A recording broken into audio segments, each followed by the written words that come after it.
What's up, everybody? It is I, Sigma, and we are back with episode 34 of the BBET GamesCast. I'm joined by Superman Jeff. What's going on, people? As well as Mr. Gamer. Hello there. And Blue Bones. It's your boy. What's going on, y'all? Finally have the whole crew back together. It's been a while since all four of us have been here at the same time. But, like always, we're going to start, like we always do, with what we've been playing. Anybody want to go first? I can go first. You can go first. Yeah, go ahead. All right. Haven't been playing that much, to be honest, but I did jump back into a little bit more Monster Hunter World because I had some free time. I got some of my projects done a little early. I saw you on that the other night. Man, still love me my Monster Hunter World. Yeah. All I have to do at this point is just grinding in the guiding lands, and that's pretty much it. Because like all the the heavy hitter bosses or monsters rather, they get like little nicknames like Seething, Basil Goose, or Tyrannosaur. I'm forgetting my monster names now. but I'm not strong enough to fight any of them. Okay. Isn't there like a blazing Brachiodos that just dropped or something like that? Or searing Brachiodos? It might be Searing. Yeah. I don't think Yeah. I did see like 3 more monsters drop. The variations I saw that on Twitter. It looks crazy. And another Rajang. There's a new Rajang right. too. Okay, so yeah, none of those guys, I'm in their wheelhouse right now. So I need to kind of work my way back up to fighting with the big boys. So what you're saying is you can't even walk into the dojo. That's what you're saying. No, they would set me on fire immediately. Oh, man. But you must be this tall to ride. Right. I did play a little Luigis Mansion 3 with Starboy this past week. And I'm starting to see like what's fun about that game and also kind of what's frustrating because we near the end of the stream we got caught in like this boss fight. Okay. And it took us, I want to say maybe 40 minutes. No, that's not true. Like maybe 15, 20 minutes of the stream just dying. Well, not even dying because it's so hard to die in that game. So we're just running in circles, just getting beat up by the boss, but then they'll drop parts randomly. Yeah, because we couldn't figure out what to do. Like you would flashlight him, which usually stuns ghosts. You would like try to shoot the plunger, and there's like a big target on his chest, but he has a giant shield in front of him, which reflects the light if you flashlight him and blocks the plunger if you try to shoot at the chest. But then he'll do like this big lunge attack where he leaves himself wide open, and then he'll like grab you. Well, he'll grab Luigi. Like it doesn't work on Luigi. Luigi just gets splatted.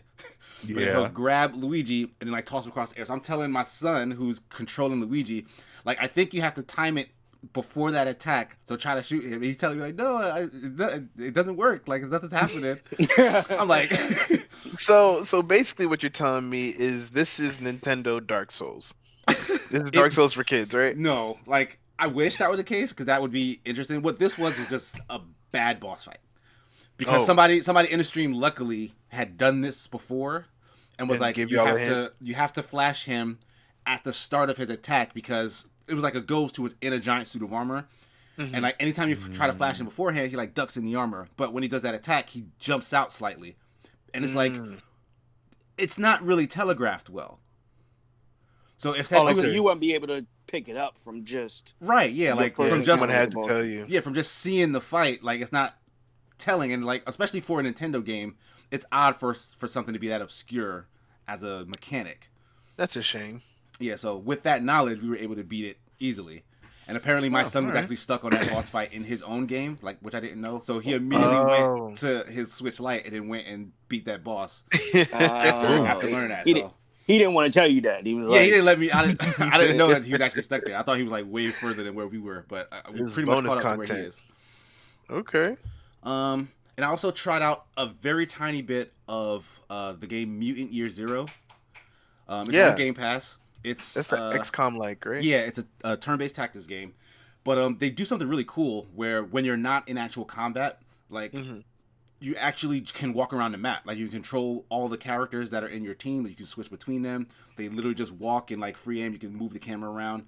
You can like search for things on the map, and then when you come across enemies, they literally walk their patrols and stuff, and you see like a cone of their vision. So if you walk into their vision, essentially, it's like, oh, you've been spotted. Then the turn-based phase begins, and it's like the enemy goes first because they spotted you and reacted to your, movement. Or if You can initiate. yeah, you can initiate by basically hiding in cover. You can like hide behind things. You can get up real close. You can like kill someone, like say with like maybe a stealth weapon or something. And if no one else notices, then it still doesn't You're not in initiate the combat. turn-based phase. Right? Yeah. So you get to That's stay pretty cool. hidden. Yeah, it's really cool. So That's I'm some gonna D&D stuff for real. yeah, it kind of is. Like they borrow a little bit from that. So that's definitely something I want to check out more of. I didn't get a ton of time with it. I got like maybe through the very first introductory chapter. So I've been really looking fun. at that game on Game Pass for a while, and it looked kind of boring, but I didn't know about that part of the game, and I think that kind of that changes things. You know what I'm saying? That's- I feel like it's a little bit more immersive on the board. I'm gonna do you a favor, Oh man. okay? And you can thank me later. You're not gonna try this game. Why do you say that? Why do you say Because that? You're already trying too many different games. And there's But no I'm character, getting- there's no I character can't keep creation up. in it either. I can't keep up. So I don't know what to tell you. So you need Okay. to simmer down. This is the thing, right? Okay, look. Okay. go Jeff ahead. thinks I got game fever. All right. Guaranteed. You do. What I do is I try a game, and if I Mhm. like it, I play it. I play the heck Mhm. out of it, and then when I'm Did done he- with it, I move on to the next one. Then he's like, "Hey, come and play this," and then you Yeah. go and play it, and he's moving on to something else, and they're like, No. You're acting like as soon as I say come play it, you're jumping on and playing it. "Huh?" Because I'm still behind on the other game you had me playing. Which was So what, you what just game was stay that? behind. And which game? See? Yeah, which game is that? And when did you tell me we was gonna play together? So we were playing Borderlands. We was Mhm. getting it in. Now I mean, Yeah. we was grinding. We was Yeah. going. Then you like Yeah. hop on Sword Art Online. And I'm like, Yeah. okay. And I hop And then on Sword Art Online. when did you hop on Sword Art Online? Maybe Weeks like later, week, bro. like a week after. Okay. And then you were moving on to Comrades. And Yeah, I'm like, because it's you like know a what? week, boy. Well, speaking No. of moving on, what else have you guys Yeah. been playing? Well, so I've been playing mostly Apex. I haven't got to play a lot lately. It's been pretty True. busy. But I've been playing Apex Legends. Got back into that. That was frustrating. That was fun. I That thought it was a fun. lot Yeah, of I had fun. It was. I missed fun. Apex.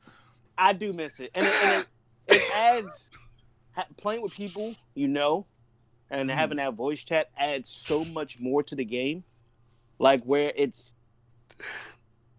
it makes the game that much better. Like I was playing with random people, and I was having fun. I was just getting back into the groove of stuff. But playing with you guys, kind of like we could joke, we laugh, we talk.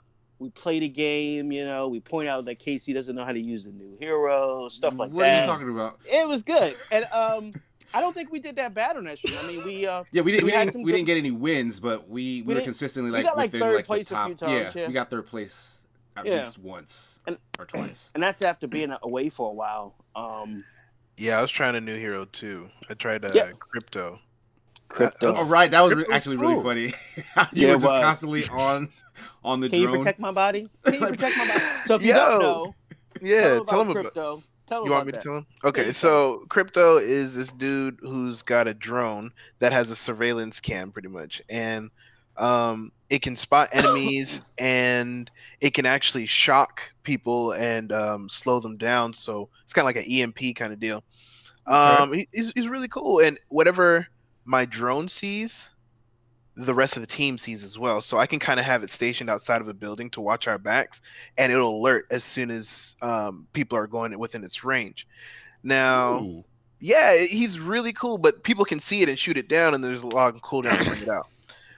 But the thing is, whenever I'm manually controlling it, when I don't like leave it out, my body can't move.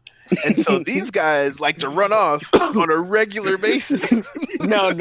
Here it is. And so We were- they say scout ahead. I was like, okay, cool. You got to protect me though, because we're all moving and I have to stop, send out the drone and go, because the drone is fast as heck. I can go way far out, right? I can stop the drone there, and then my body has to catch up to them. And they're already with my drone over there, so I'm by myself. I don't know who's around me. That's why I'm like, protect my body, protect my body. Not to mention, he said that every time he used it. Every But time, think because about y'all this. left me. So he has a drone out. We're like, hey, put the drone away. We're about to leave. We're waiting. So the other team's coming, and we're like in between like a pincer attack where there's a team here and the team here. So we're trying to get up the middle before that battle all on kinda stream, too. ensues. And we're like, okay, let's go. And here this, I'm trying to log out now. You like, I'm logging out trying to now. log out. And I'm like, what I do you almost mean got it. you're logging I'm at out? 98%. It's like, what? There's a bar. There's like a casting bar to logging in and logging out. I'm like, I'm trying to move, but I'm logging Like, out. oh my god! And I think one of you guys brought it up. It's like one of those movies where Right. the person's trying to hack into a system, and they only have so much time, and they're like, oh, Yeah. time's up. I almost got it. You see the loading bar. Yeah, they going, must like, have done that on purpose. They must have done that on purpose. And I'm like, so it was fun. Yeah. I did kind of get back into the swing of things, how the weapons feel. So I think I'm going to be playing about a little bit more often because it was a lot of fun. The new hero is pretty cool. His ability is he puts out a totem. Mm-hmm. You got to go up to it and activate it, just so you know. So you know, drink the coffee, and then you're good to go. You're becoming vulnerable. It's a little too complicated. Like it should just be okay. Gather your team throughout the thing, and then everyone's activated. Like why do I gotta go interact with it? I agree. The X part kind of confused me at first too, because the first time I used it, I put it out, and I'm like, wait, how'd I die? And I'm like, oh, there's an X button. You got to go up and activate it, and then you go into combat. And then when you die, you port back to the totem. It's great when you put it like on the hill and you drop it down into a fight, because when you die, you just pop back up on top of the hill into the totem. Yeah, like that makes sense. It switches your vantage point. So you were in the mix, now you're up top, and you kind of have the high ground. I mean, they must have done it to limit how effective it is. Yeah, because that's a really strong ability. OP. Yeah, but it's like it just feels so situational with you having to go talk to it first. It only lasts in 30 seconds from when you talk to it, and that if someone shoots it, it basically, cancels the thing. It does have its own health bar, so it does not like you shoot it once and it's done. All right, well, but also you got to think about it. If they got to focus on the totem, that's taking away bullets from that they could be using on you. So it has its another target. Merits. Yeah, I hear you. But that's all I've been playing. Cool. Okay. Blue Gamer. Okay, so I have been playing a little bit more Pokemon since the recent L that I had given. No, man. That L was cheap. There are no legendary Pokemon allowed in Pokemon battles. We'll get to that later. So cheap. Let's not do that here. I challenge you on this podcast. I challenge you to a battle. No legendary Pokemon, since I got to say that up front. You do got to say that up front. That was the whole point. Really it's given in the rules. It's given. Well, now everybody knows. Everybody knows that. Hold on, though. Mm-hmm. I would like for you, good sir, to explain to me where in the rules did I use any legendary Pokemon? Hold on. Answer. Okay. Did I use any? That's your choice, bro. Relevance. Exactly. Your Honor, relevance. I'm pro-choice. Relevance. That shows that I knew they weren't allowed. Anybody who plays Pokemon knows. You see Ash running around with some Mewtwo during his Pokemon battles? I think the last time he had an encounter with a Mewtwo, he was like, "Oh man, these Pokemon ain't doing anything. Let me throw hands." Like that was what Ash was thinking. Ash did try to punch Mewtwo. He did try to punch Mewtwo. Straight up was like, "No, stop this!" and like was trying to punch Mewtwo. But going back to what I was saying, so Enter the Gungeon, Pokemon, Bleeding Edge. I've been playing.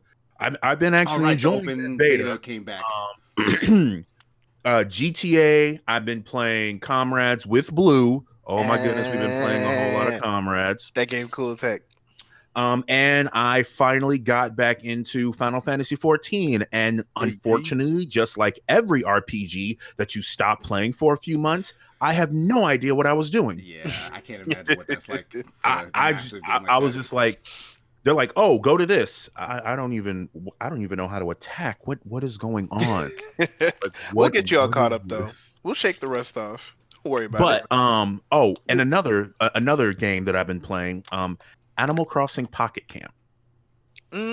That's the mobile one, Did right? people like Yes, that? I don't is. remember if that was like received well or not. I liked it when it first came out. So this is right next to, I think it's Dragalia. Was like their best, one of their best mobile games that's been released. The Animal Crossing fandom has been a bit ravenous as of late because Nintendo. I mean, they are animals. Get it? Well, yeah. but unfortunately they've been a bit upset with the lack of response and lack of everything. And I recently shared a post to the effect of, the more people are going to hype themselves up about this, the more they're going to be disappointed, because it's going to get to the point where their expectations are never going to be met no matter what. Man, that's basically Kingdom Hearts 3 in a nutshell. And it's like just let Nintendo make what they were gonna make. Like, people were poo-pooing on Sword and Shield because no national decks or anything like that, and then it sold like crazy. And yeah, because it's always the vocal minority on the internet. You're gonna get all the angry crazies just spouting off at the mouth constantly, but then the greater majority of people are fine with it or don't care enough and just don't say anything. Like, yeah.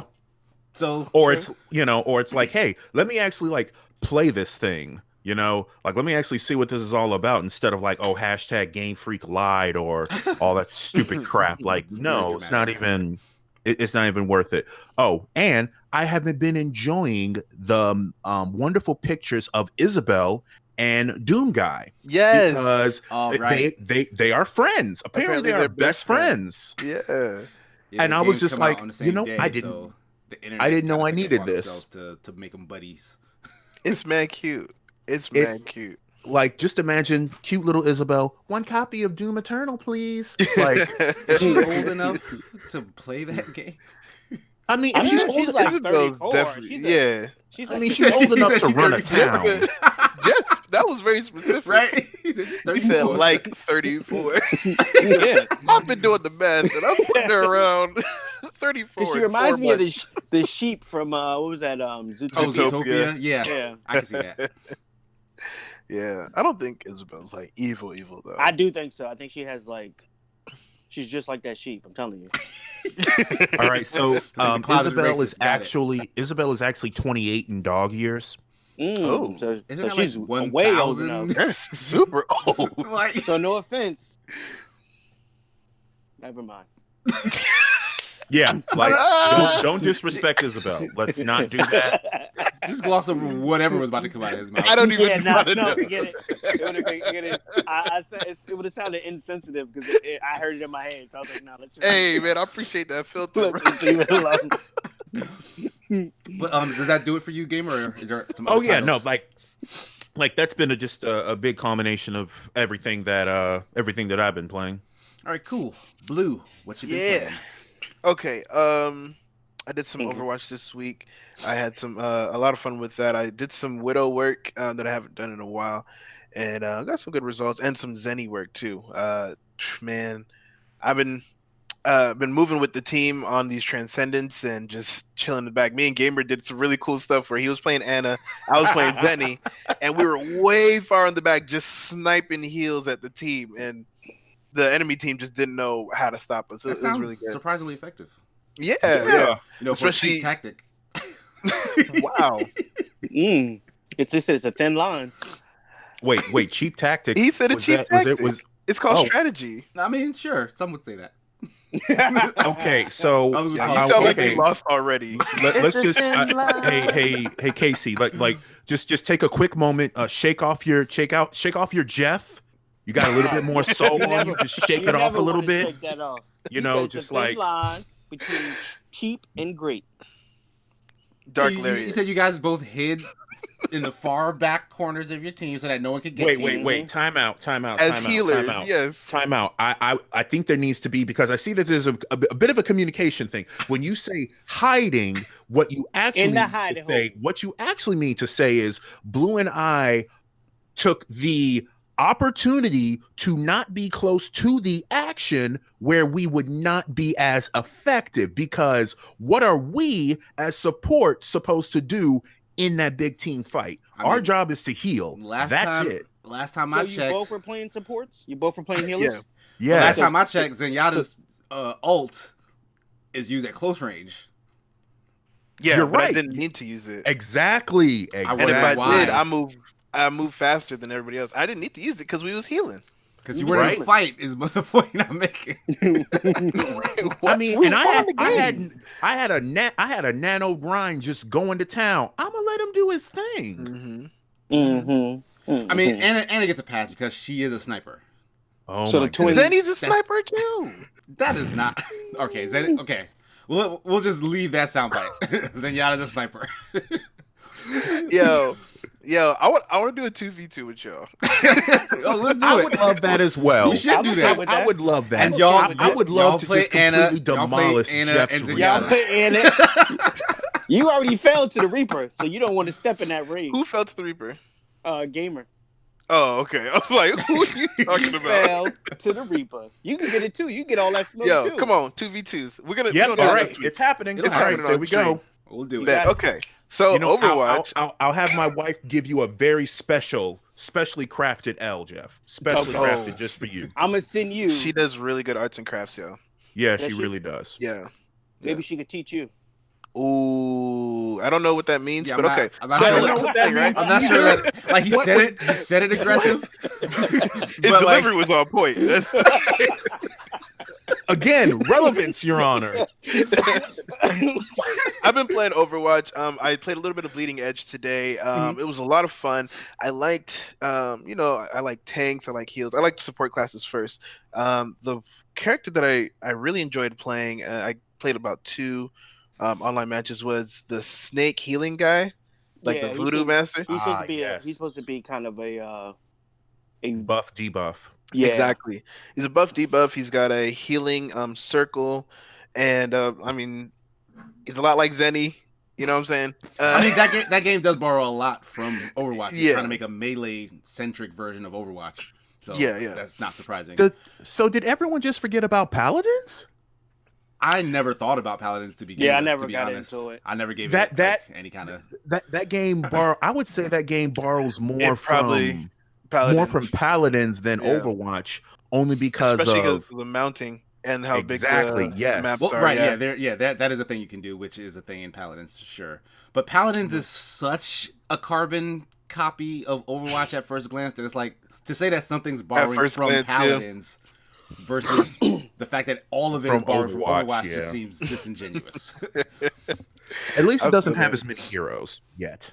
I mean, Not they should be adding more, I would think. Like Oh, yeah, if they since the don't, closed they're beta that crazy. I tried, they added at least one more. Like the girl with like the bird claws on her feet. Like she The was Widowmaker? She wasn't, is that what she is? Because I didn't play it this go around, No, but she wasn't in uses there her the first talent. She's more of an assassin where she Yeah. she has low health. Widowmaker's an assassin. Yeah. She got thick She's- thighs. She's French, and she's a What? ballerina. But this one doesn't use a sniper. Like, what are you talking about? She She's uses an her metal assassin. talent. She uses a metal talent. She's That an does not make her assassin. like. She's not a okay, sniper, so but she's an assassin. He's saying the characters are similar, not necessarily Yeah. their skill they're set. not similar. Just because she got thick thighs, that's your. And she's point. French, Oh and she's a my. ballerina. Is she also blue? I feel like she might be blue. No, She's No, like No, pale no, or she is something like not that. blue. She's more of a harpies looking chick. She looks Yeah. like, that's what the Yes, definitely more like a inspiration was for harpy. her. Okay, so Widowmaker. No, Overwatch is life, right? I'm cutting your Overwatch is Overwatch life. references. But lastly, of course, you guys know I've been playing Comrades, and I love that game right now. I finished the main story, and then there's a whole second part of it that's probably going to be longer than the main story. And so I'm getting into that. I've unlocked like these chocobo care. You have to rescue chocobos Mhm. and use them to lay down power lines, and then use power to energize different parts of the city and stuff like Are that. they getting paid to lay these power lines? Yes, actually, in food and quarter. so they're That slaves. sounds like yeah, an it sounds like indentured slavery. Okay, so Next thing you're of gonna say is that they're livestock. not human. What is going on? and that's our podcast, everybody. We're out. Like, man, all right. No, it's really cool the amount of management you can do. Gamer and I last night we played, and you can start getting into these really intense Oh, boss dear. fights. The bonus missions are crazy. Instead of the classic open field like you see in most of these fights, it's Mhm. just an arena and one boss. And these bosses are tough. Before you're finishing fights in maybe about 5 minutes, five to 10 minutes, these fights are going at least 20 minutes. Oh, don't forget, there's the flip side where you only have 5 minutes Oh yeah, there's some of to them where defeat you only the have boss. Yeah. Like that's it. Like if you're like was it basil juice? Yeah, from Monster Hunter from World? Monster Hunter. Yeah, there's a similar one. Yeah. The Reaper. Yeah, the reap. So we had 5 minutes. Blue and I went in there like, okay, we are not doing anything. Like we're barely doing damage. What is going on here? We switched things up a bit. Done in a minute and a half. Wait, Yeah. what did you switch? What were you So doing this wrong to begin with? so exactly that, and that's what I was going to explain. I was playing a tank role, and Gamer was doing. You weren't really using your long range wasn't magic.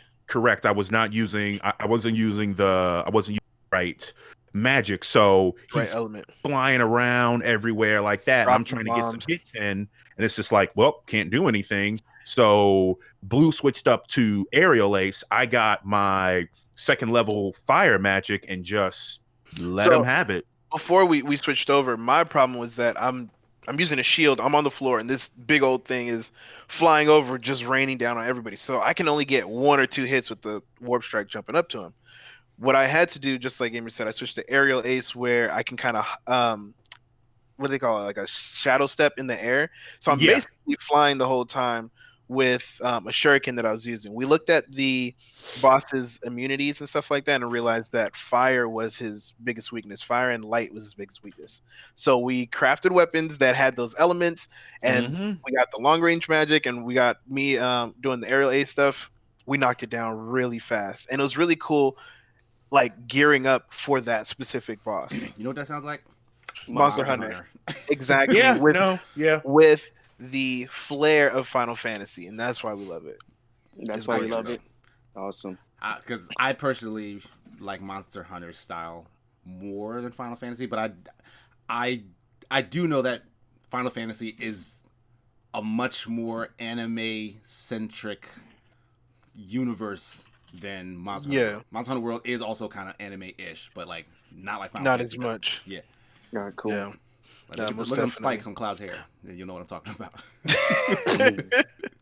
All right, thank you, Blue. So that's what we've been playing.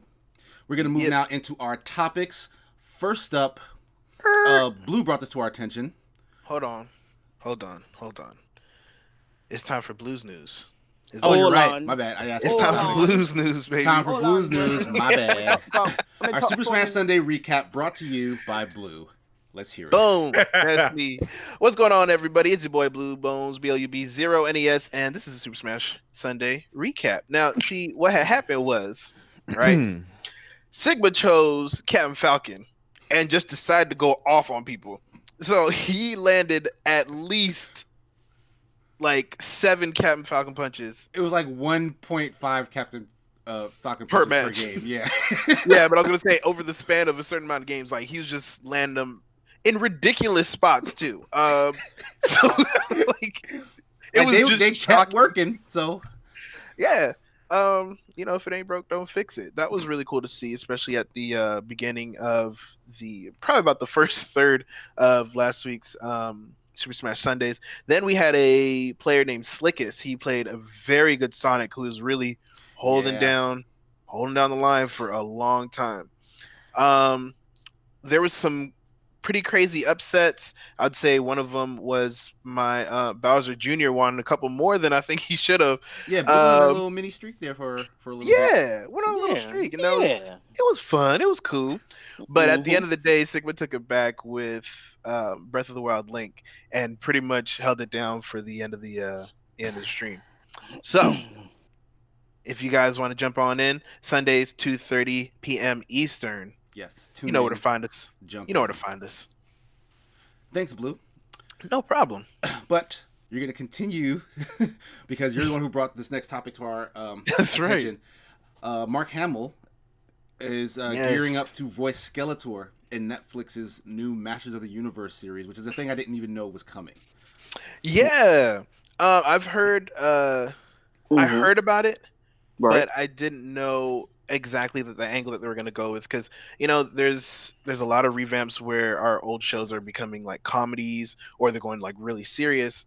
So I didn't know which way this was going. This is called Revelation. Apparently some of the animators from Castlevania is going to be on this too. That's So dope, because that's Castlevania going to has be amazing animation. amazing. Exactly. So after reading this article on IGN, I was really, really, really excited about it. Yeah, Mark Hamill, he's leading up as Skeletor. And Skeletor.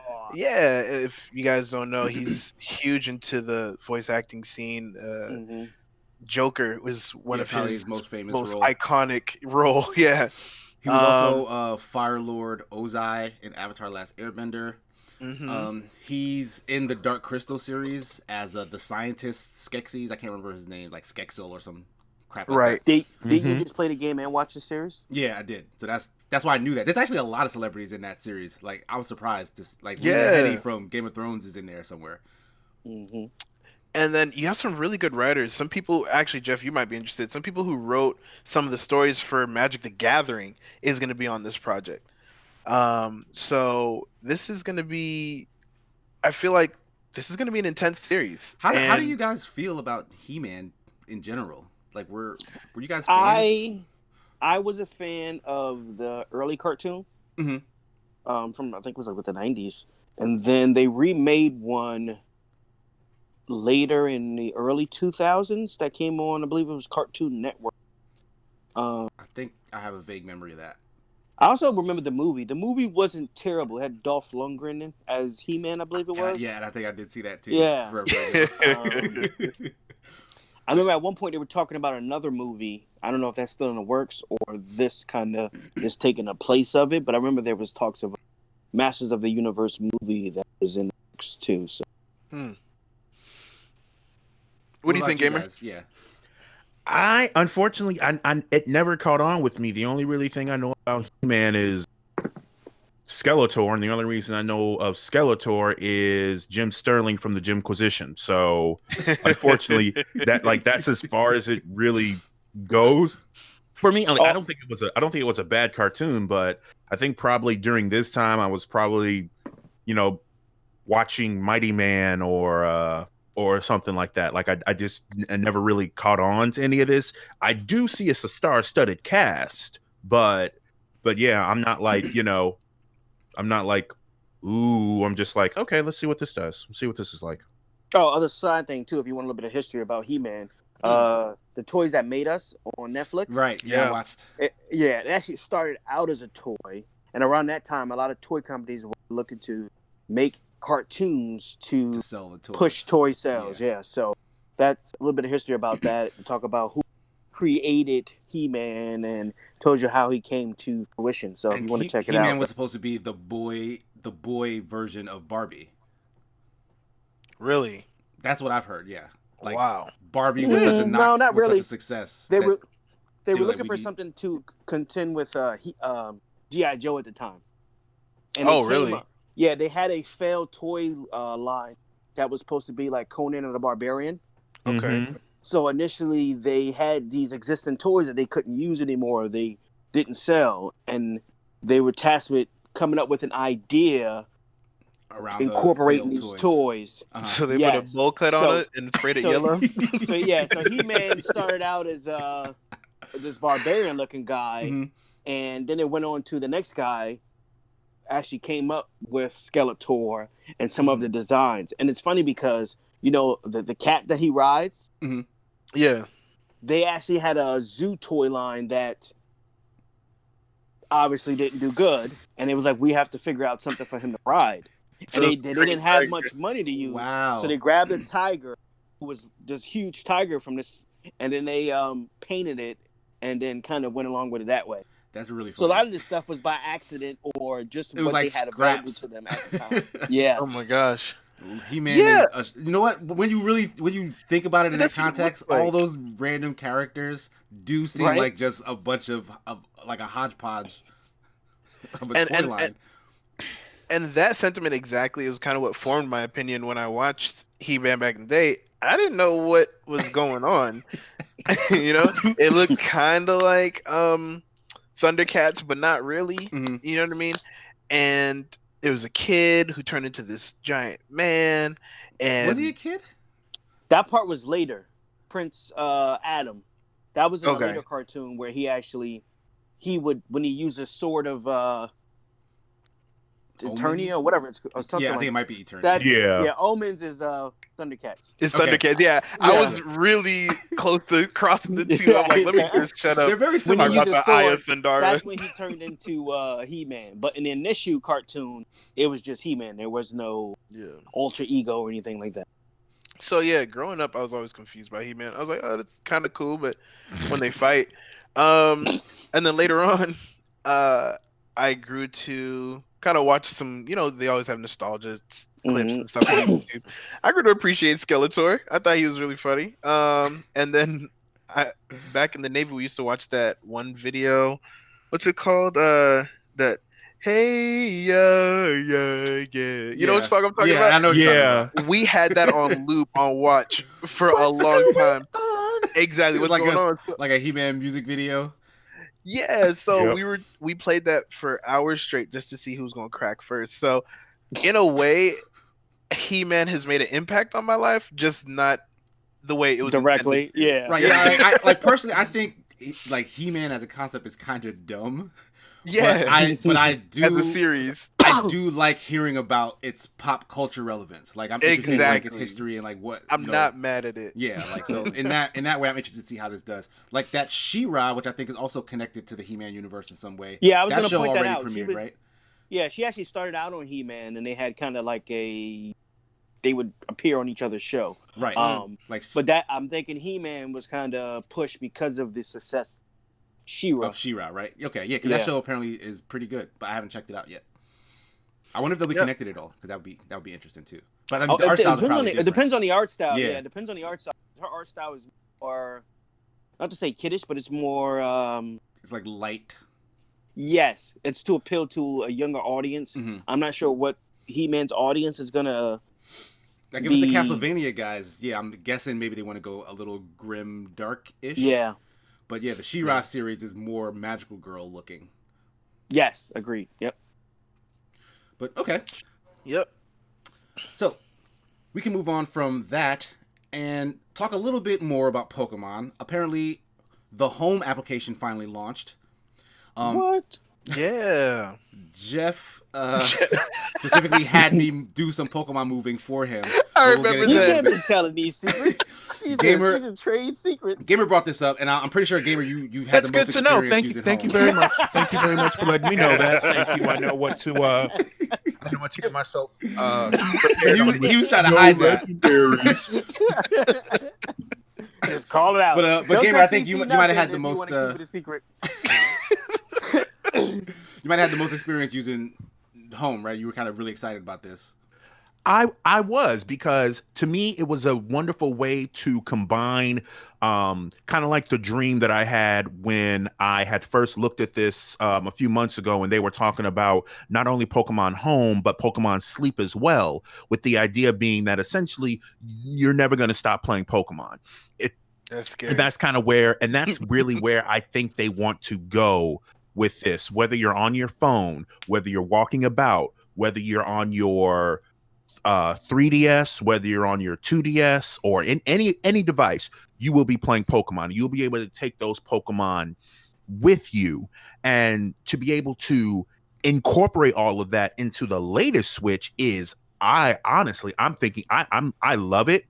Again, I love the fact, like, paid features, you have it essentially wherever you go, and then everything goes into Sword and Shield. Can't take them back into previous games, obviously, but all those Pokemon that you worked hard on your 3DS and everything, bring them on over to the Switch. Like, I think that's an amazing idea. And this, combined with some theories that I have for Pokemon Sleep. You guys know about Pokemon Sleep, right? I was just about to I remember ask the you name, to but I enlighten forget what it actually even does.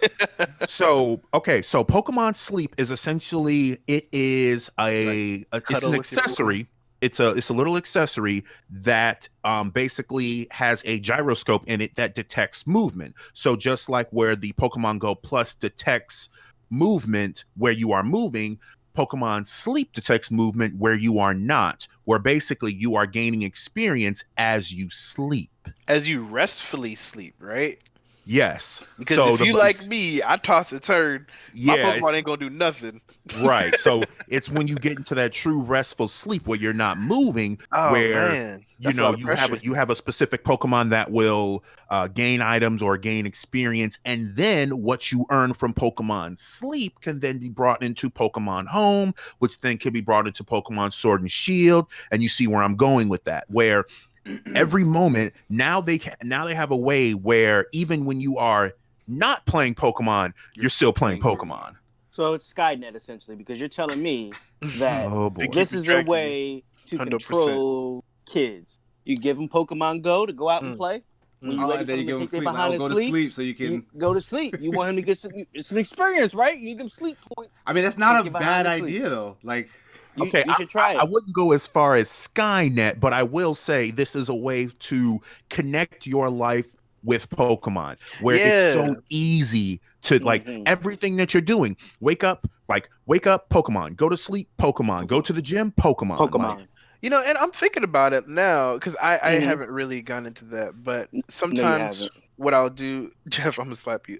Sometimes what I do is before I go to bed, I check all my games, like the idle hero games and stuff like that. But if I was checking like on my Pokemon that I raised and I caught and stuff like that, it'd be like my Tamagotchi all over again. Yeah, I was thinking that too. Like a Tamagotchi type thing. So I'm thinking maybe I might do this. Not necessarily to make a strong Pokemon, but just to have my little companion with me. That'd be cool. I'm wondering, how does Pokemon Go factor into like home and sleep? Like, is there any interconnectivity at all with that? Later on, right, they're supposed to allow you to transfer Go. That is correct. So that's coming in the future. Yes, it is one of the many features. Kind of like the big thing with Pokemon Home is, and unlike Pokemon Bank, Pokemon Home is all controlled from your phone. And not only does it give you all the information that is about your Pokemon like a normal Pokedex would give you, but its egg moves, its abilities, all of that stuff is broken down for you inside Pokemon Home. So it's like you're walking around with someone and it's like, oh, I have this, I want this. Oh, well, you guys got Pokemon Home. Boom, just go and trade them with each other. Just that easy. You don't need to necessarily have your game with you and then have the local communication on. No, just control everything with Pokemon Home. You got all your Pokemon right there. Which one do you want? And so trade this and legit trade that. Companion app for the mainline games. That's crazy, bro. That sounds really good. I do like that allows you to store Pokemon in there that you can't transfer to Sword and Shield yet. And it marks them with those little circles slash on that says, you can't move it over yet, but allows you to store it there and also trade it. So you can still trade them and store them. So that way when they become available in the Pokedex, you can then port them over to Sword and Shield. But you also said you can't take them out of home once they're in home, right? So you couldn't... No, you can put them in the game. You can't put them back in Bank. You can't put them back in Bank, which is for 3DS, which is what... Right. Okay, so Bank is just an older... Correct. Service. Okay. Yeah. Got it. Now, and another thing that Pokemon Home has is typically when you finish the Pokemon game, you get to do this battle arena and you get to earn battle points, right? What you do in Pokemon Home earns you battle points that then can be transferred over to Pokemon Sword and Shield as well. Wow. I got like 3,000 battle points for just transferring Pokemon. Yeah, like all of they are making it where it's like, for the people who live, eat, and breathe Pokemon, they're making it really easy for you to be able to do just that. Like, I mean, good on Nintendo then for finally making something that they do easier for their consumers versus harder. Because, like, it's like one, and this is just with me personally. When I am doing things competitively, please calm down, Jeff. When I am doing things competitively, I do like to know how well my Pokemon are doing. There are you have to meet certain objectives in Pokemon to get what's called the Pokemon Judge. The Pokemon Judge is already in Pokemon Home. Oh, so they do have that in Home. So you can see like the... Hold on, slow down. Right, yeah. What the heck is a Pokemon Judge? Okay, so the Pokemon...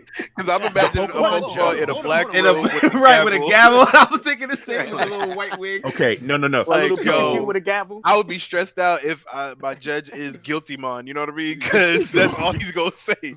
Okay. Guilty. No. So the Pokemon judge is a system that basically determines how well your Pokemon's IVs are. Whether you have like is it 6 or 7? That's the highest. 6. Oh, y'all Right. talking about the So- attributes thing, Correct. right? Okay. Now, typically, you have to beat a certain boss or catch a certain amount of Pokemon, and then the judge will be unlocked. The judge is already there in Pokemon Home, which means that if you were to put all the Pokemon from 2DS, 3DS, all these games in Pokemon Home, you can judge them all in there without having to go to each individual game, then go to the box, and then judge from there. And that's what a lot of competitive Pokemon players do, because if it's not perfect IVs, toss that into the GTS or what have you. Now you could just simply do that right from your phone. It makes everything so much easier. And you like kind of going to what Sigma said, like this is a really wonderful feature for the for the Pokemon community, especially the competitive community. So, Nice. with all that being said, he had a lot of information, didn't he? Do you still believe he didn't know legendary Pokemon weren't allowed? He just told on himself. He just gave all that information, shared all his insights. He knew about the IVs, the EVs. He knew about all of it. He said the IVs I can't. I mean, that does sound suspicious. Really? Okay. That does sound suspicious. For the amount of knowledge that Gamer had just now, for all of the nuance of Pokemon, for him to then ignore the fact that it's supposedly a well-known thing that legendaries are banned from competitive type matches. Okay, wait. Okay, see, excuse me. Let me tell y'all something. Excuse me. No, excuse me, Blue. Excuse me. Excuse me. If I may, good sirs. So let me get this straight. Because, call me Phoenix Wright, because I'm about to get on the defense. So let me get this straight. So we are trying to culminate the world of which we are battling. And Sigma said in the rules for competitive battling. What I never heard from Jeff was that our battle was a competitive one. I mean, that's fair. That is a fair point. But if you're going to play a match against another person, like me personally, I would always want the match to be fair. So I'm assuming that you wouldn't have known that legendaries were banned. Okay. And I understand your point completely. I really do understand your point. But let me ask you a question. When you get into a fight, do you get into the fight to play fair, or do you get into the fight to win? Do you mean like an actual fight, like between two people? No, because see, here's the thing. I am using the same level of vernacular because we're talking very broad. Because when we wanted to get to the specifics, it was never, Mike, I told you before we battled that you couldn't use legendaries. That was never said. But to get a little more philosophical, like when you play a game against another person, right? What is the point? Either to have fun or to prove who's better. In your case, when you were fighting with Jeff, were you guys having fun, or were you trying to prove who was better? Y'all was trying to prove who was better. Yeah, we were trying to prove who was better. You guys agree with that, and right? we did. Yeah. And we did. It was me. But can you say that if you used illegal Pokemon to do it? And But you it's knew not- when they were illegal. Hold on. Blue, That's I'm like, already in your head. we're gonna Blue, I'm battle. already in your No, head. like we're gonna battle, no, right? Hold on. And- Sigma. Where was it stated? Well, that's not the point anymore. That's not the point anymore. It is, because you called my Pokemon illegal. I need to see where that's They written. got no registration. They got a Pokemon number just like everybody else. Get out here with that. They got a Pokemon number. All right. So in light of this new information, anybody listening, if you want to throw in your What do y'all think about your this? opinion about whether this was a fair fight or not, let us know. I'm super interested to hear those takes. You can even check out. We'll put a link in the bio. You can check out the actual Twitter feed and see some of the clips from the fight that they had. They were back and forth on Twitter for a while. Y'all check it out. Let us know what you think. Yes. And But we are gonna now. We're gonna move on. To We're gonna move on from Pokemon. So yeah, they're funny. Gamer also brought this story to our attention. Do you want to go into this? Do you want to announce what this actually is? Oh, yes. So the Overwatch and Call of Duty leagues, which have typically been on Twitch, are now exclusively going to be streaming to YouTube. And to be honest, it was about time. So you're happy about this exclusivity deal? Yes, yeah, I'm happy about the exclusivity deal because I want it to be a whole lot easier for me to watch a particular sort of thing, and I'm not really connected with anything with Twitch, but I'm connected with everything with Google and YouTube and everything else like that. Also, in the event that I want to watch the Overwatch League, I could just simply pull that up on my phone, boom, and I'm good to go doing whatever it is that I'm doing. I have a whole lot more Google connections with YouTube and all my other accounts where I can instantly be connected to that variety of content. I think just to be on the other side of the coin, I think some people would say that it's just as easy to pull up the Overwatch League on Twitch. I mean, Twitch does have its own app and such, right? But I do feel like Google's a much a cleaner, easier interface. Like I always find, I would agree too. Yeah, I have a lot of trouble finding exactly what it is I'm going to Twitch to look for. Whereas on Google, you type in the search bar and then bam, like that's usually the very first thing that pops up. I feel you. But I mean, like industry wise, like do you think like signing an exclusive streaming deal? Because we've been hearing a lot of this in recent weeks, right? Like Mixer getting specific streamers to stream exclusively on their thing. Now signing big deals with a whole league where you can only watch the league on a particular platform. Like, what do you think?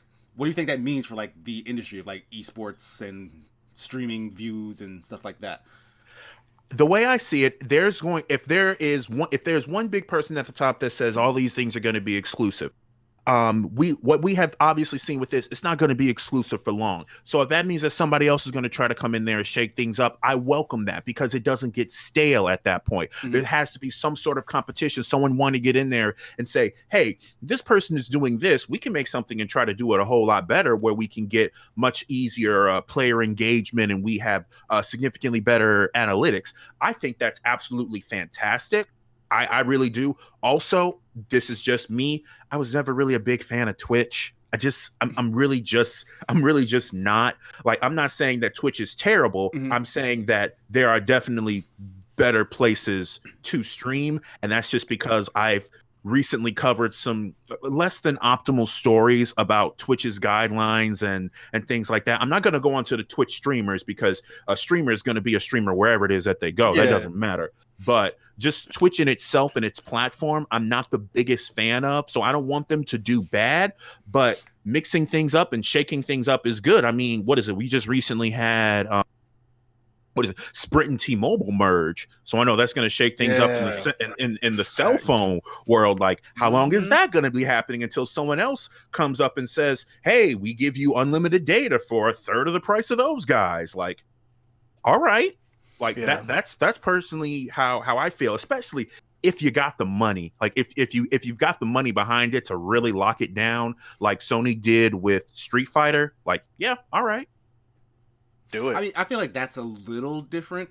Like Sony buying exclusivity of a multi-platform game. I feel like that kind of limits the consumer base, like, because people who just don't have that system just won't play the game. You know what I mean? And that's kind of different from this situation where Twitch was kind of the juggernaut in terms of video game streaming. And now you're seeing the chinks in their armor because Mixer is buying big stars out from under them. YouTube is taking big leagues out from under them. Twitch kind of is going to be forced to adapt and improve to fight back against basically just being crippled by everything else. So, like, that's where you get the innovation, the deals, the stuff like that. Like, that's what makes it interesting and kind of better for the people who are outside of the big business stuff who are just using the service. If you get what I mean. Like, that's why I think this is actually pretty good. I'm interested to see, and I know it's not directly related, but I'm interested to see what this means for the Stadia. Because a lot of, if Google services and YouTube's going to be the primary, the primary streaming platform. They can have, like, Twitch Prime has all kinds of exclusive skins and stuff like that. They can say, hey, if you play this on the Stadia, you get this exclusive kind of stuff, and it might help them with adding value to the Stadia. It might help, and that's skins are small things, but things like that I think might help the Stadia's reception and overall sales. What was the last thing you even heard about Stadia? I feel like they've gone pretty dark in light of their disastrous launch. So this is kind of gaming adjacent. Like it doesn't really have much to do with specifically their Stadia service. But yeah, they're gonna have to do something to kind of pick that up soon, I would think. Here's hoping. So I guess the last thing I heard about Stadia is that Xbox said something about them. Well, no, Xbox didn't even mention Stadia. They just said Google. Well, Google. Yeah, so they didn't even say Stadia by name because that's about it. But I mean, do we have any other lasting thoughts on the Activision Blizzard deal with YouTube and Google? No. Okay. I'm just hoping that in general, because they talked about the Overwatch League, they talked about the Call of Duty League. I just hope in general the Overwatch League does something to stop making it stale. But that's a whole nother a whole nother thing. Yeah, a whole nother sandwich. There's a whole nother sandwich. Yeah, a whole nother sandwich. Yeah. Moving on to our next topic. Yeah. Apparently Sony, they're taking a wait and see approach to the price for the PlayStation 5 due to the very high cost of individual unit manufacturing. Like, apparently sites are reporting that the PS5 is costing about $450 per unit to make. This isn't the price that they're planning to sell it at.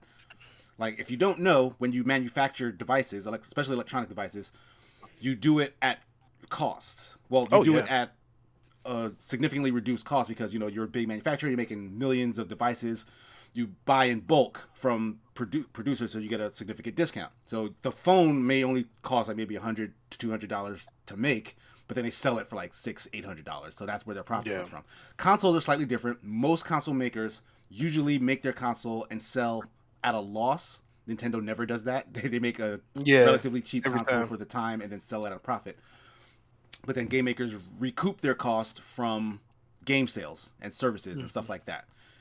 So Sony, starting off the next generation with a $450 console, people are worried that this can inflate the price to something that they don't want to pay. So what are you guys' thoughts on the possible price of a PS5 at a manufacturing cost of $450? I'm thinking it's going to be about $7. There's going to be two versions, I'm thinking. They're going to be... It's going to be like two versions like they did with the PlayStation 4. Was it the PlayStation 3? Where they had one with a certain amount of... two versions when it first came out? There was one that had a certain amount of gigabytes and another one that had a certain amount of gigabytes. Yeah, you're right. Yeah. Mm-hmm. Yeah. So I'm thinking that's going to be the distinguishing factor. 7. But you do remember the PS3 launched and that was at $600 and they caught a ton of flack for that price. Like, and that first PS3 was terrible. Yeah, I don't think they want to repeat that again. Do you think they're waiting on a wait and see? I think that's exactly why. If they go too far above what Xbox goes, then they're going to be shooting themselves in the foot a little bit. I think, I was going to bring that up too, but I think they're really going to just take an L and go like 400 or something like that and really try and hype up those exclusives. I don't see any less than 5 though. I don't see any less than 5.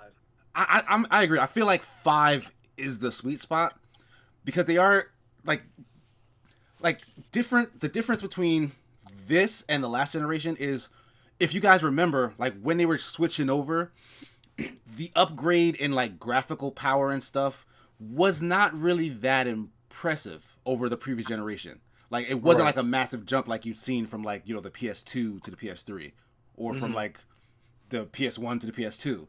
Like, it was way more incremental. It was like everybody had it in their head that, we kind of reached the pinnacle of graphics, so like we don't really care that much about that. Like, it's maybe a little more powerful. It was fine. But if you remember the Hellblade trailer that Microsoft showed at the freaking Game Awards, if that's what gameplay actually looks like, is significantly better than this generation, which looks fantastic. Like, not to take anything away from games today, but they are improving. So we are getting a big jump in terms of power.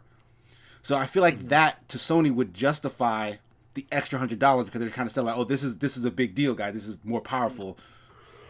But yeah, like I do think they desperately want to undercut Microsoft just like last time. And Microsoft, they just, I feel like they're actually fine selling their, because they expect it to be more powerful than Sony's, period. Anyway. Yeah. And they make most of their money off of Game Pass and Ultimate Game Pass. Infrastructure. Yeah, all that stuff. It's the community that they build. And I think these consoles are going to be a lot more powerful now because what Casey said, but also if you notice, a lot of games that were traditionally PC games, MMOs, a lot of MMOs were traditionally PCs because consoles weren't powerful enough to run them. Right. Okay. Didn't have the internet capabilities, yeah. blah, blah, blah. If you notice now, a lot of MMOs, a lot of PC-only games are actually coming to consoles. If you look at League of Legends, that's been on PC for I don't know how many years. We're going to be getting that on Xbox and PlayStation. So we're definitely moving into the era of, you're basically getting mini PCs as consoles that are getting up to snuff to current, high-end gaming stuff. They're getting closer. And other than the gigabyte difference with the PS3 thing, Sony has never really released a different SKU of console before. Like, yeah, they did. Did they? PS4 Pro. No, I'm talking about like at launch. Like when they launch a thing. Yeah. Oh, at lunch. Yeah. At launch. I'm so hungry. At lunch. I am so hungry. But like the rumors around Xbox is that's that's exactly what they mean to do. You know what I mean? Oh yeah, because there's what's that other version called? Lockhart. It Lockhart. was like Project Scarlet and Project Lockhart. Lockhart, yeah. And I don't know how that's gonna go down. That's gonna be interesting. I was talking to a friend about it. He's a PlayStation loyalist to say the least, and I said, look, if the new series of Xbox ends up cheaper than the PS4, right?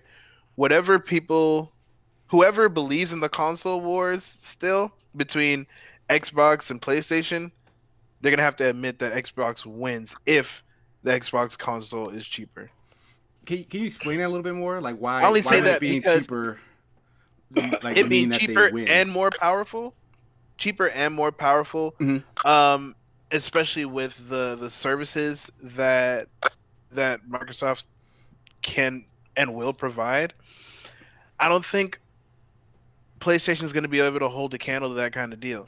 But you're saying that it's a better value. It's like, gonna like it makes more sense. Like it makes more sense for you to buy that versus the PS5, unless you're just loyally. That makes sense. Yeah. Well, but what most people don't understand is the console war started out pretty much as whichever one you had. Obviously, that was going to be the best. Yeah. So you just fought for whatever your parents bought you. Yeah. So if this is the one I have, this is the better one. I mean, unless you had all of them, but even then, usually your first one is usually the one that you relate to the most. And then you get into defining how do you win this war, and we kind of talked about it last week. We don't have to go all the way back into it, but a lot of times it was console sales. Yeah. How many are out there? And to that effect, PlayStation has been winning. Yeah. And if we look at this, the way Microsoft approaches their revenue, it's based on, like you said, the infrastructure, Xbox Live, Game Pass. It's getting more people to commit their money on a monthly basis and to get value for what they're getting. And obviously they're still going to buy their games, but something pops on Game Pass. How many times have we jumped on something that just popped on Game Pass? I downloaded a fishing simulator. Pretty much every month. Now, how many of us Point made. how many of us have tried, was it a game, what was the name of the service that was like Netflix for games? Gamefly? Gamefly. They just totally cut Gamefly out of the whole thing. Yeah, they did. Yeah. Now, do you feel like you get more money with your money's worth for Game Pass or with Gamefly? Game Pass. Yeah, Game Pass for sure. Right? Easily. Not only, but even though Game Pass has games that aren't necessarily brand new, Gamefly you could have got any game. But because you had that wait, you had to wait for the game to come to you. You had to send the game back. Then install it. Exactly. Now you have all the games at your fingertip. You don't have to wait for them to send it to you. It's all about, like you said, accessibility. It's right there in front of me. I can play it whenever I want, however I want. And I think that's what Microsoft is nailing that PlayStation is missing. I feel like they're trying to make moves to that effect now with PlayStation Now and stuff like that, but I think they're behind on the ball, and I don't think they That's see true. that. Like PlayStation definitely does not have anything close to the level of services that Microsoft has, and their bread and butter has been their single player, Exactly. Narrative exclusives and such. And They I'm kill it wondering with that. how long that can carry them, because with this new generation coming up, Microsoft has a ton of momentum specifically because of Game Pass. If they launch 2 brand new consoles that are at the same price, the only thing you can then look at is what do they have to offer in terms of software. And Microsoft, maybe if they don't have the same level of exclusive quality, they can kind of beat that with quantity in terms of you just have access to way more games. Well, let's look at Right it like off the this. bat. Well, you have to think about it like this: the people who, if Xbox and PlayStation come out at the same price, right? Mhm. The people who bought a PlayStation are going to buy a PlayStation. Mhm. People who bought an Xbox are going to buy an Xbox. Well, I don't Yeah. know that, but that's what I'm It's saying. The kinda like- differentiating factor then becomes those services, because Yeah. Well, The- what Jeff is saying is that it's going to be an emotional thing. The swing vote comes in as the people who are parents are going out buying a system for their kids. The parents are the ones making a decision of, Mhm. oh, I'm going to get this for my son. I'm going to get him an Xbox. Oh, he gets all these games for free for $20 a month. I don't have to buy a bunch of games. I can just buy him the system. exactly. Then those are going to be the swing votes, kind of like what the Switch was. It was accessible to people who traditionally didn't know much about games. Mhm. So that's going to be the swing vote during, I think, this console war. Because, like you said, you have loyal PlayStation fans. If the price is the same, whether you get Game Pass free for a year, they're not going to buy an Xbox. And here's the other thing to also remember. Xbox doesn't just have this console, because there's Game Pass Ultimate. So you have Game Pass on your PC. And again, from my phone, get a game, it's on my console, and then it's on my PC. So at the bare minimum, right there, you just have more accessibility to whatever it is that Microsoft wants to give you. Period. Yeah, it's more freeing. Like Yeah. they're opening up their platform and letting you kind of, like, they're not locking you to that box, which Sony is still doing. Like, Sony has not really evolved. That's kind of what Microsoft was saying. We talked about this last week when Microsoft was saying, like, oh, we're moving on to this other fight against Amazon and Google, like basically putting all your services in the cloud. Like, the reason I love Google, and I'm guessing the same for Gamer when he was talking about it, is because Google puts all your stuff wherever you go. Like, I use Google Docs. I update stuff on my phone, on my computer. Like, all my bookmarks when I'm on other computers, I just sign in to my Google stuff, and all my stuff is there. Like, We currently use Drive. right, Google yeah. Drive. To do our show, we use Google Drive. Yeah. So you do something to that effect with my games, and hell yeah, I'm gonna sign up for that. Like, and other people will see the value in that too eventually, even if, you know, the hype train is all about PS4. PS4 needs to innovate, and because they were at the top, they don't have the incentive to do that, which is why, just like we were saying with the previous conversation, that competitive spirit is what drives innovation, and you know, and that's the main reason why I love console wars in general. Yeah. Is because it makes things better for you as the player. Mhm. But yeah, at the end of the day, Sony would be hard pressed to ever go back anywhere near $600. I can't imagine. Like, they may just take the hit. And the thing is that them taking a hit on console sales is going to do more damage to them than Microsoft taking a hit on console sales, because Because they got Microsoft, so much revenue. yes, it's Yeah. just a much richer company. Mhm. So it's a battle that Sony can't really win in that regard. So When it comes it's- to money, they have yeah. to have, and they have in the past. They have to continue to have amazing content and amazing exclusives. And I think that's what they push, those amazing games. I mean, Hey, if you got a sword, swing it. That's the way I'm looking at it. Last of Us 2 coming out on PlayStation 4, you got to figure, what are they saving for the PlayStation 5? So they're going to have some stuff to come out with. Like you said, they're they're single-player narrative games. That's what pushes them. And I think they have something in store for the PlayStation 5. But that can, like you said, that can only take you so far. Yeah. Right. So, I mean, any other thoughts on this particular topic? No. So we're gonna move on to our last topic before our Something mailbag. creepy. Yeah, this is a little rough in terms of topics, but I do think it's very interesting in terms of discussion. So Should we say trigger warning on this one? Yes. Perhaps, yeah. So if anyone has issues dealing with death, especially the death of like a child, maybe you don't want to stay for this portion of the discussion.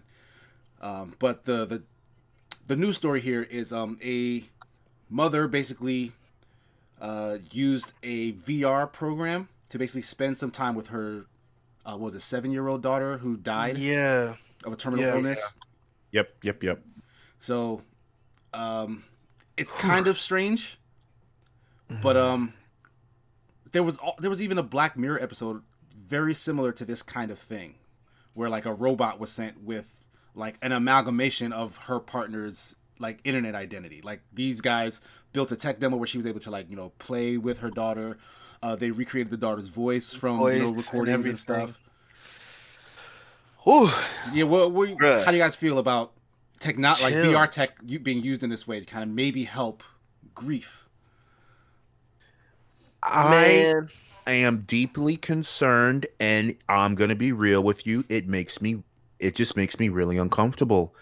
It really does, because there is nothing that can properly mimic a human, and I am curious what door this opens, because when I think of someone who is grieving, I think of someone who is having difficulty letting go, and here you are giving something else to hold artificial to hold on to.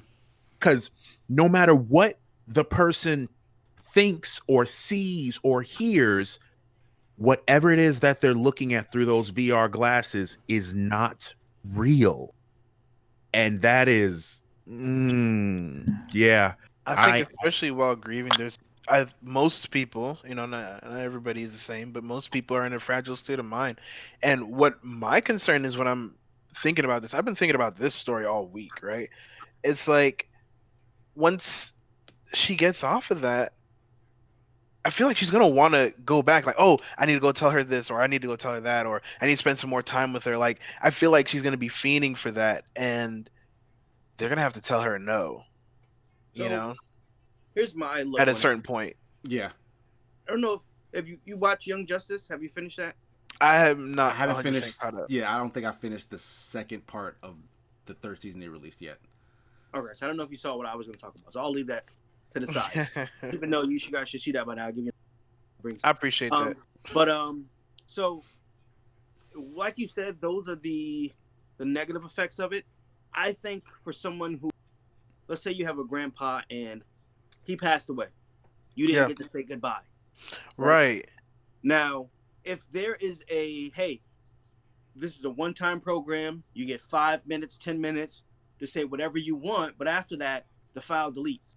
Whatever it is, you can't access it again, or whatever it is. Mm-hmm. You get to say your goodbyes, you get to say your piece, and now that should kind of help with your closure. As opposed to, like you said, it's something you can access whenever you want, or you're going to be fiending to access or need to get back to it. I think it depends on the people that use it. But what about the people who make it? Because they're the ones who are ultimately going to decide how often it can be used. If they're doing this to make a profit, they might as well just sell it. That's scary. There has to be some type of, like I said, there has to be a one-time program use. It gets into an ethical discussion. Yes, but if it's more than that, where it becomes an issue of what it does to that person's psyche, because exactly now they're no longer living that this person is dead. They're going to be. That's a psychological drug. Still alive. You know what I'm saying? Oh, I'm sorry for your loss. What loss? Your daughter passed away. No, Oh she couldn't yeah, listen that's to it. right. She did. Yeah, sure. Okay. They never really move on. And let's say something happens to that program where, their data gets corrupted. Now what? Bruh.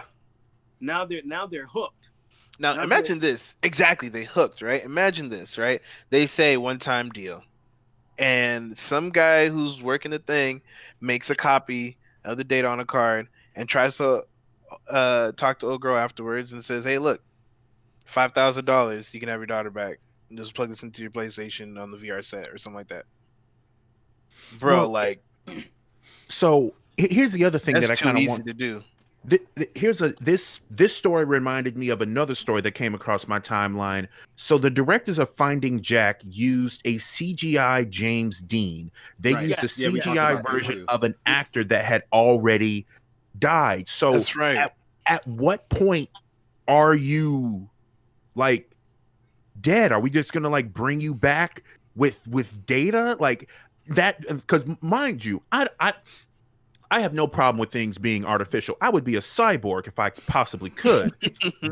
But The ethics need to be drawn out right off the bat. exactly, because we have profit. So you're going to bring, because if there's profit, like, and unfortunately, this is just where my brain is going. Are there packages like you pay this much, you get to have So much time.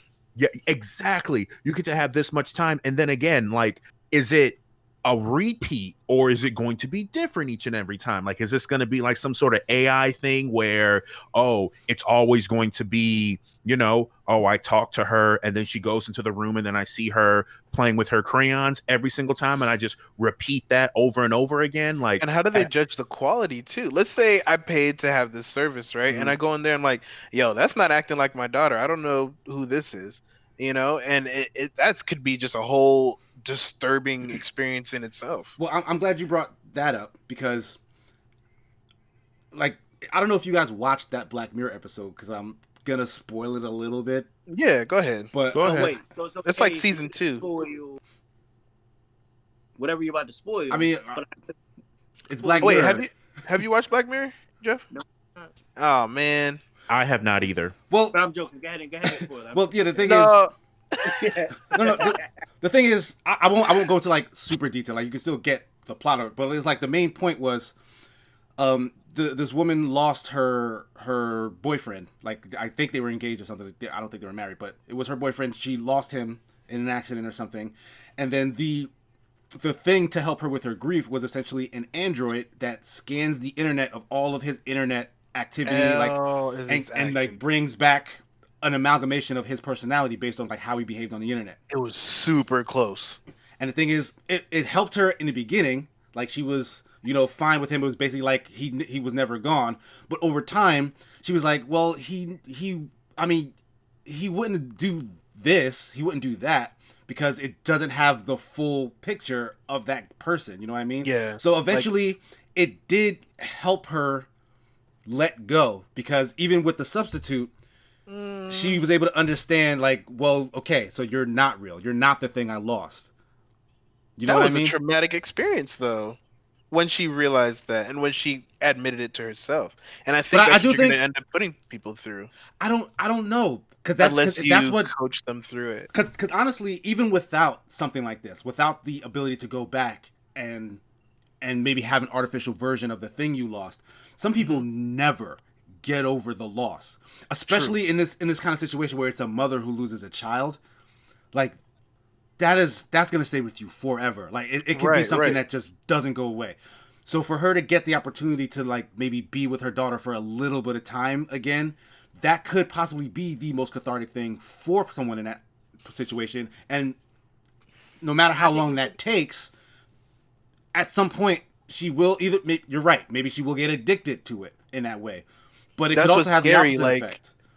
It should be accompanied with therapy. I think that's something. It has to have some heavy therapy. And that is something that should be hand in hand. Because when you introduce stuff like that, you also need the emotional tools to help. And the emotional support. Right. Yeah. Yeah, it definitely can't be something that's Can't just just stick sold around on the off. street right after seeing that. Right, like just go on the internet, just buy it. Like, you know, you upload a bunch of pictures or something, and then they send you the digital recreation, and then you just have that for your That's own scary. home VR goggles. See, that would that's be what a I'm afraid problematic of. thing. Yeah, That's what I'm afraid of. like if this is in conjunction with some sort of therapy service, then I think it can do a lot of good. Yes, I agree. But yeah, it is especially scary. at the start of it. I'm just afraid of the end of it. You know what I mean? Yeah, it's But rough. anything good always has the capacity to be equally as bad, no matter what it is. It just depends on whose hands it. Well, and you're how bad good. and you're not good at all. So I don't understand how. Well, you're still alive, so there has to be some good with that. Wow. We're gonna see if we can edit out the death threat. Just for We're at a liability trigger sake. warning, so- That was a joke. Yeah, that would hurt. My door's locked. All right, we're good.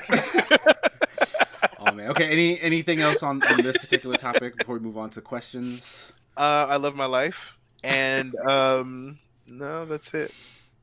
Okay. So Snix360 comes through once again, asking the hard hitting questions. He asked a bunch more. I just didn't put them all in here at once because we're gonna, throw them in as we need them. But anybody else who's looking to ask questions, definitely do not feel shy. Hit us up at BBETGaming@gmail.com. It doesn't even have to be video game related. Ask us something random. If it's a good question, we'll probably answer it on the podcast. So, Snix asks, have you ever done something unusual or foolish in order to play a video game? Something strange for that game. Yes. Oh my goodness. And I know no one is gonna like this answer. I'm so sorry. Oh man. I have to, because it's just so there's a bit of a backstory behind the L that I gave Jeff. Oh man. So You talking about the whole story last week? Where yes, like that. It's just perfect. If it's give us a short recap. Okay, so me and my coworkers. Story last week's episode. me and my coworker going back and forth getting work done. Notice my phone blowing up, and I'm like, okay, blah blah blah, pokey. Blah blah blah. I'm like, yeah, okay, whatever. I decided, just keep moving forward. Like as Blue said, just keep it pushing, But then it doesn't stop. It just doesn't stop. And I'm like, I really don't want to do this. I'm at work right now. I have my Switch. Now, while I'm doing all this, my coworker's looking at me like, hey, everything all right? Everything cool? No, yeah, no, everything's fine. Let's just get back to it. Okay, fine. And then again, it doesn't stop. So then I have to go to my coworker who sees me and is watching my phone just blow up. I got this chat going on the other monitor. Like, dude, are you seriously okay? What's going on? Okay, I need you. Okay, so my bots are going to be running for a little bit. I need to take a break. I really, really, really need to just take a break. Just give me like 15. He's like, is everything all right? Yeah, no, it's fine. Just give me 15. He's like, yeah, cool, dude, you got 15. Like, yeah, just go take it. So then I had to go take my Switch to the break room, closing the door, making sure that I can get a good enough internet connection to give you that capital L while I'm at work. So then I come, because here's the thing: our break rooms, though private, they have glass. So I'm getting so they see me, they don't hear me, but they see me, just like and everything like that. And then I come out of the break room like, is it like, did you win? Is everything? Yeah, no, we're good. Let's get back to it. Let's like that goes to motive. It shows that he was in such a rush. He used illegal means. Oh my goodness! No. All right. This saga continues. Man, no. I started lagging. We talked about it. I even told you I don't want to do this right now. I don't have a team ready. Nah, son, you and I played the game at the same amount of time. You've had just as much time as. Does everyone remember that? That's true. Does everyone remember that? Yeah, that's true. That checks out. I did say that.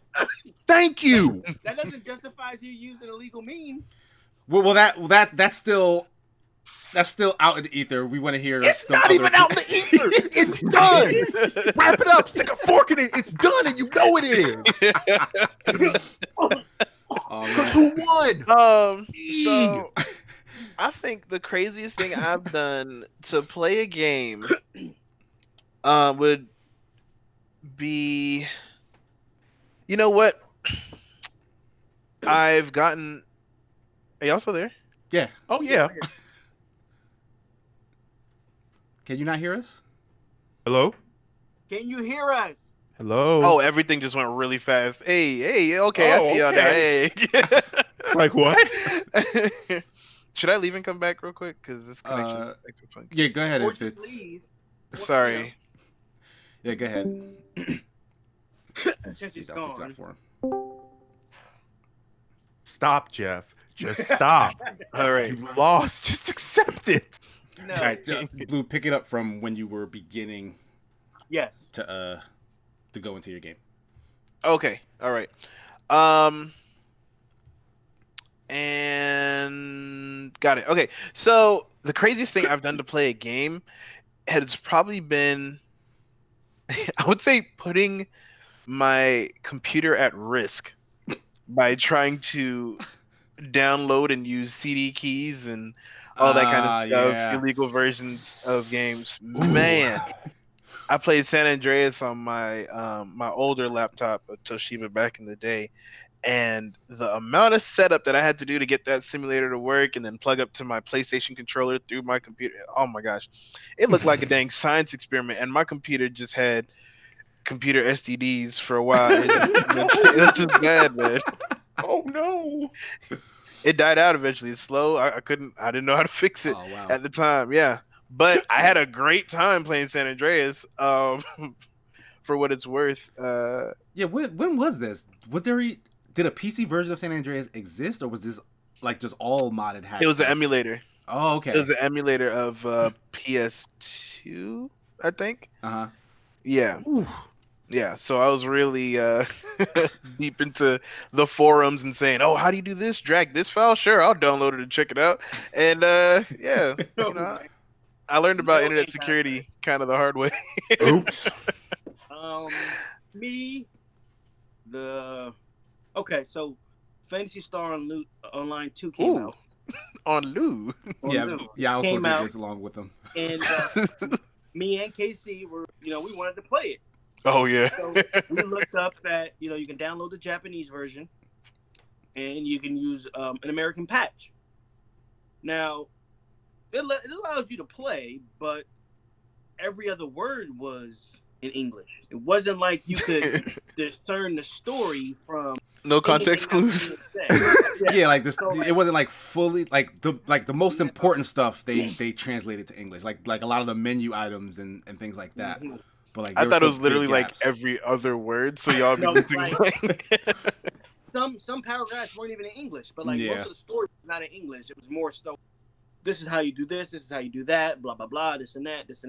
There was no voices in English, and like you couldn't even do like they had some pretty cool cosmetic stuff, but the real good stuff you had to use microtransactions to get. Mm. And in order to do that, you would have had to create a Japanese PayPal account. Yep. Yeah. But at this time, they were cracking down on people playing the American patch version. So you also had to be very careful. So because if you found out, then they obviously deleted and blah blah blah, and obviously you couldn't play it anymore.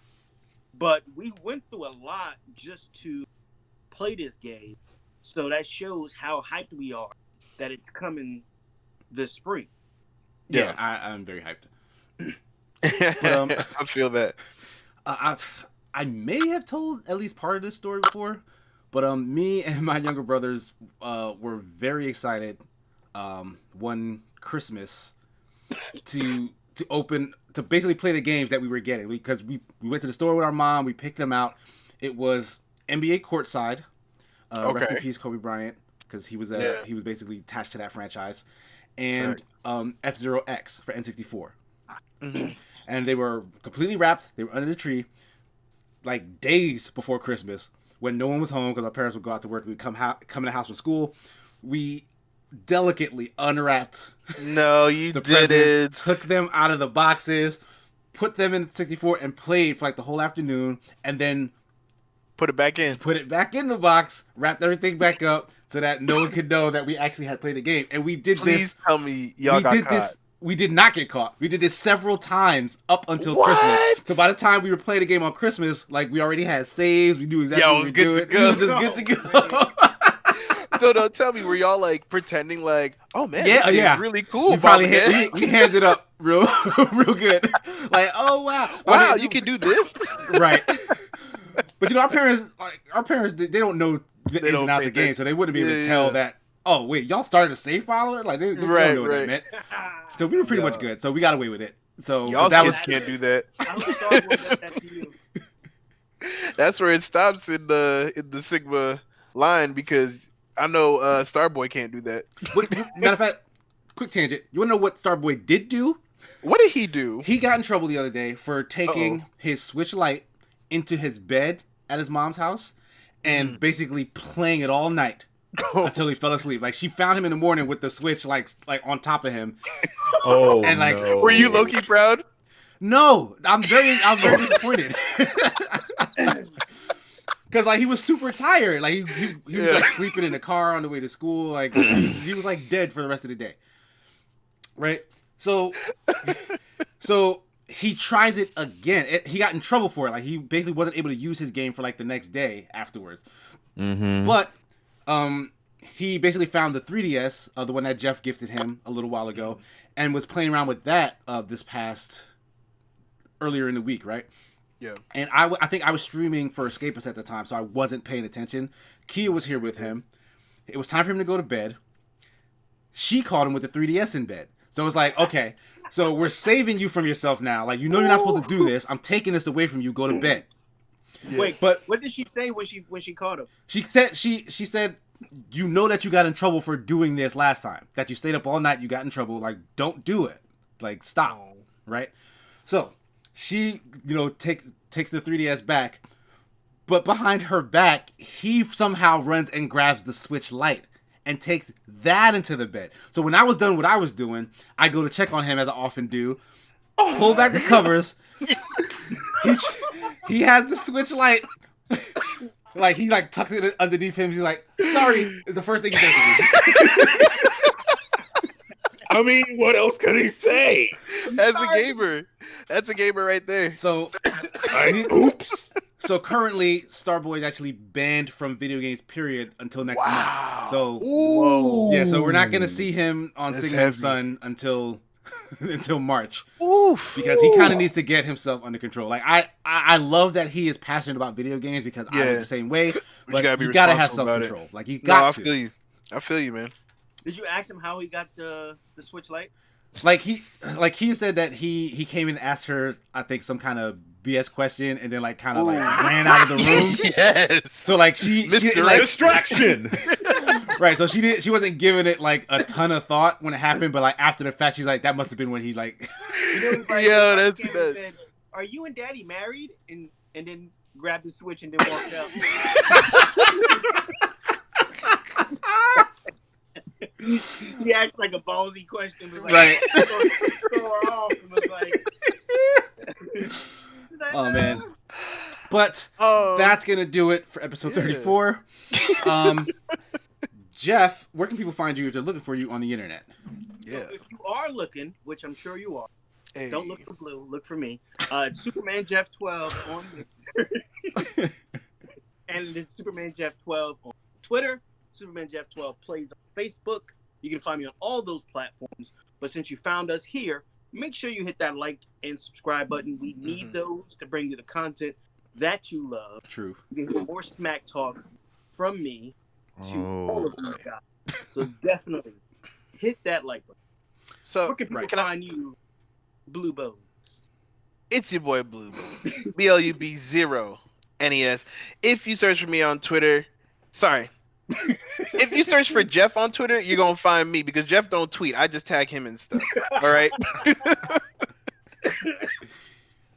My man, trying to get your So tweets yeah. up. Definitely search for Superman Jeff 12, but also search for Blue Bones on Twitter. You can find me on Mixer at Blue Bones XB as an Xbox Wakanda Forever. You already know. Hit me up on Facebook. You know what I'm saying? Play with Blue Bones. Nice. Instagram, Blue Bones. All of them. And check out the whole team page, the BBET Gaming. Right, You know there's a new Facebook page, so we need Facebook. likes And we got on a that. Twitch up now.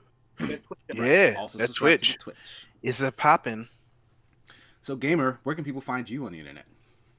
You can find me at SBRMRGAMER, SBR Mr. Gamer on Twitter, Facebook.com/StarButtonReview, and then also StarButtonReview.com.